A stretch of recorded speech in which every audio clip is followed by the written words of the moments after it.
আসসালামু আলাইকুম। Welcome back to my channel. দিন দিন ত্বকের উজ্জ্বলতা হারিয়ে যাচ্ছে, চিন্তা কিসের? ত্বকের যত্ন বরং বাড়িতে বসেই করুন। ত্বক তো সুরক্ষিত থাকবেই, সাথে টাকাও বাঁচবে। চলুন তাহলে আর দেরি না করে ঝটপট দেখে নিই আমার কি কি উপকরণ দরকার। প্রথমে পরিষ্কার একটি বাটিতে আমরা চালের গুঁড়ো নিয়ে নেব। চালের গুঁড়া স্কিনের জন্য অনেক উপকারী।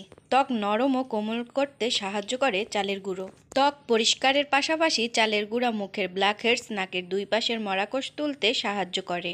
চালের গুঁড়ায় থাকে অতি উচ্চমানের ভিটামিন বি, যা ত্বকের ক্ষতিগ্রস্ত কোষ নতুন করে উৎপাদন করে, ত্বকের বুড়িয়ে যাওয়া রোধ করে। আমি এখানে 3 চা চামচ চালের গুঁড়ো নিয়ে নিয়েছি। এরপরেতে মিক্স করতে হবে কাঁচা তরল দুধ।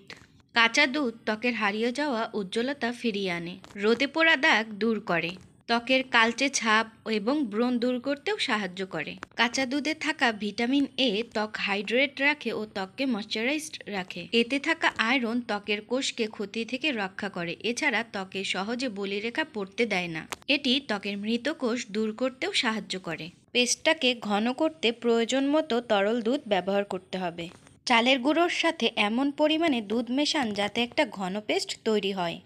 ত্বকের যত্নে আমরা তো বিভিন্ন প্রসাধনী ব্যবহার করি, পাশাপাশি আপনি চাইলে এই ধরনের ঘরোয়া উপাদানও ব্যবহার করতে পারেন। এটি আপনার ত্বককে সুস্থ রাখতে সাহায্য করবে। ঘরোয়া ফেস প্যাকে থাকা বিভিন্ন পুষ্টি উপাদান প্রাকৃতিকভাবে যত্ন নেয় ত্বকের।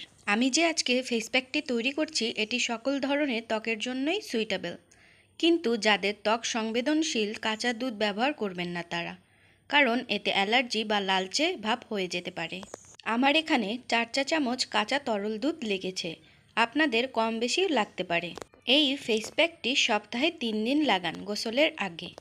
আমার ফেস প্যাকটি তৈরি করা শেষ, এখন আমি হাতে লাগিয়ে দেখাচ্ছি, ঠিক একইভাবে আপনারা ত্বকে লাগান। ঘরোয়া রূপচর্চা একটু সময়ের কাজ, কিন্তু আপনি যদি একটু সময় দিয়ে এটি করতে পারেন তাহলে আপনার ত্বকের অবস্থার উন্নতি হবে। দেখে নিন কিভাবে ত্বকে লাগাতে হবে। খুব সুন্দর করে এটি ত্বকে লাগাতে হবে ঘনভাবে। সপ্তাহে গোসলের আগে 3 দিন এটি লাগান, দেখবেন আপনার ত্বকের পরিবর্তন ধীরে ধীরে হওয়া শুরু করেছে।